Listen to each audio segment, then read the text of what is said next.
Hi, I'm Abigail. I will be the first to say little kids can be a bit intimidating and it can be difficult to know how to communicate with them. So today I will be sharing some strategies I have learned that can help avoiding a meltdown, tantrum, or argument with a younger child. So this summer I had the opportunity of working as a full-time nanny, taking care of a 5-year-old boy, and as one can imagine, it was not all sunshine and rainbows. At first I had trouble understanding how to handle difficult situations involving activities, toys, screen time, etc. But now that I've gained more knowledge, I feel confident in solving these types of issues. I will be covering 3 strategies as well as scenarios that correspond to each. To begin, I'm going to discuss my first strategy, which is asking the child for their opinion. When watching children, we may run into issues of lost interest or restlessness, so enlist the help of your little friend. We don't always give kids enough credit, and they may have ideas or solutions we never would have thought of. For example, this summer, one day, the child I was watching was frustrated because they didn't want to do an activity I'd suggested. I couldn't think of much to do, so I asked him for his opinion. To my surprise, we ended up playing with an 8-ball for about 30 minutes, just asking a question, shaking it, and giving him the answer. I personally really never would have thought of that, but he loved it and his attitude quickly changed. There's always something to do, so don't stress, just figure it out together.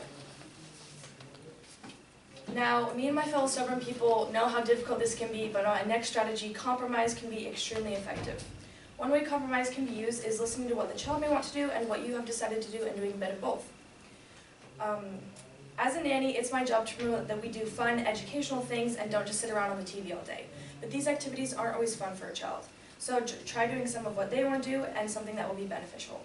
Just last week, I suggested that me and the child go outside and do something active. But he was very against the idea and got frustrated. So I suggested that we read or play a board game and then asked him what he wanted to do. He said he wanted to watch a show, so we played a board game or 2 and then watched one show of his choice.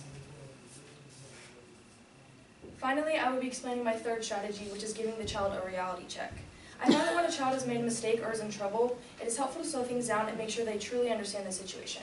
I do want to say this last strategy can be difficult to implement with younger children because it's unfair to assume that they will be able to understand everything.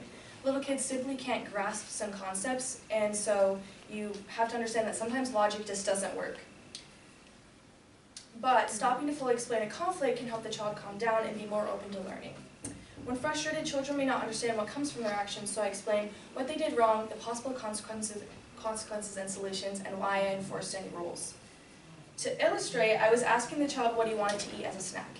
He answered, and I looked in the pantry, but the snack was gone, so I turned to him and said, "Sorry, no, you can't have that one. Do you have anything else you'd like to eat?"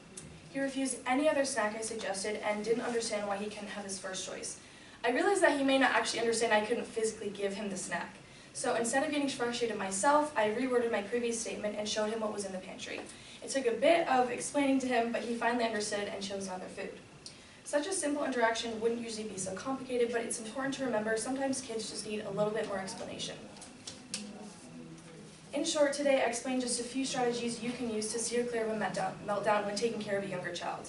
You may allow the child to offer their own suggestions, choose to compromise, or give the child a reality check. I hope everyone feels a little bit more confident when they're faced with the scary task of cutting back screen time or enforcing a rule. Thank you so much for listening, and I really enjoyed hearing all of your speeches.